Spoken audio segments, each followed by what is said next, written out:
If you have a rooster sa iyong chart, this year is all about race and test and at the same time noble help and recognition sa iyong mga skill set. Pero bago po natin i-discuss all the auxiliary stars that we have for the rooster, huwag po natin kalimutan, meron po tayong 4 na animals sa ating chart. We have the year, the month, the day, and then the hour. And para malaman po natin kung ano yung mga animals sa ating chart, please visit sophiapachicalculator.com. Ayan, nasa screen.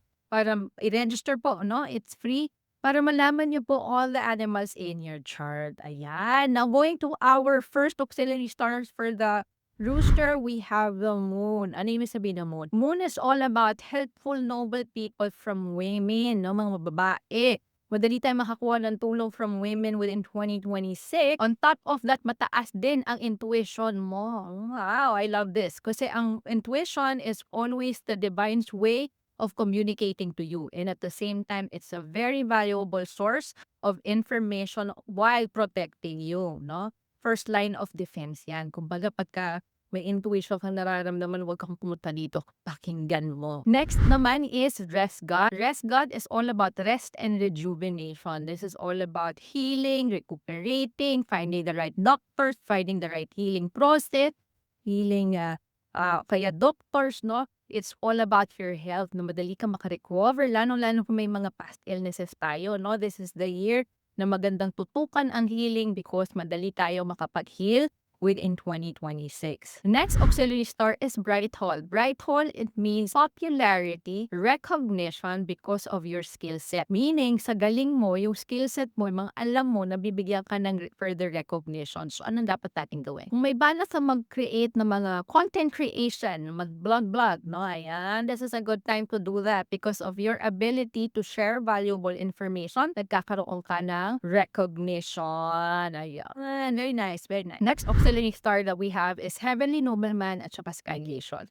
They actually have the same meaning, which is support from nobleman around you. Meaning, madali ka makakuha ng tulong without judgment. Kapag ka namumroblema ka, the first thing that you look for, yung, syempre, mga resources mo. And one of your resources within 2026 is helpful, noble people na willing to help you out. So, talagang reach out to people. Pag hindi mo alam, humingi kang tulong, huwag mo solohin yung problema kasi meron kang napakaganda, no? Meron ka na moon star, tas may sky gracious ka pa. Tulong ng maraming tao, no? Yun, abundant ang rooster sa 2026. So, huwag mo sayangin. Before we dive into the rest of the auxiliary stars, please do not forget, no? To download the free ebook. Ayan yung video, how to navigate my website para dito i-download. Ano mga information? Day master, animal forecast, feng shui, pati maglagay ng date. No, and at the same time, mabibigyan kayo ng invite, no, to join my Prosper event sa January 31, 2026. Parami ng parami ang nag-a-attend nito kasi maraming information nakukuha ang mga attendees nito here, no? Lalong-lalo na po ang purpose mo is to be prosperous and to thrive every year.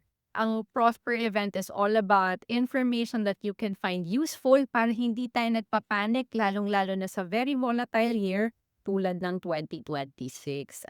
Ayan, so going back to our main auxiliary star. And the next auxiliary star na pag-usapan natin is Red Matchmaker. So ano ibig sabihin ng Red Matchmaker? Kung ikaw ay single and ready to mingle, maganda ang taon na ito sa paghanap ng bagong boyfriend, girlfriend, relationship, ano?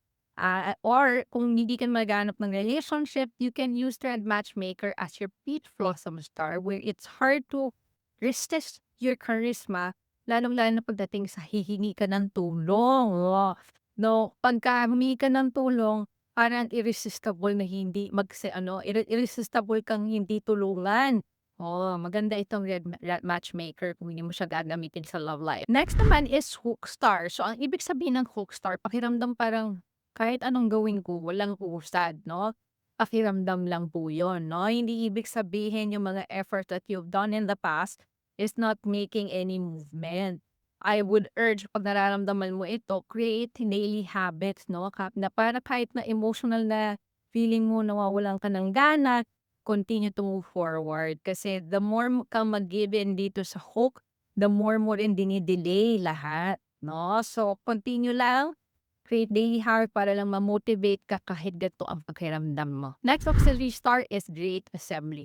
Ano ibig sabihin nito? Ang ibig sabihin nito is you might work with someone na sabi magaling, hindi naman. O kaya naman, you might hire someone, marami daw alam, no? When in fact, pagdating na sa trabaho, puro dada lang, no? Kumbaga, wala naman talagang value binibigay. Lalong-lalo na kung ikaw ay isang negosyante at nagre-recruit, no?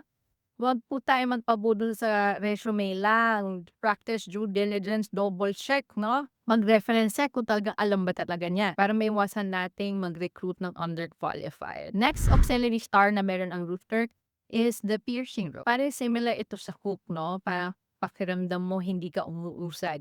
Ang piercing rope naman is pakiramdam mo naku-corner ka sa mga responsibilities mo na hindi ka makaalis.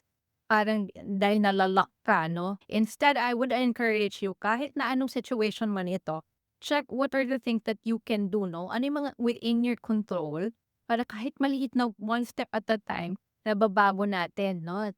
Slowly napapaalis tayo doon sa cornered situation that you're in. Okay, so 2026 is all about grace while under pressure. But at the same time, having the resources to ask for help when you need to.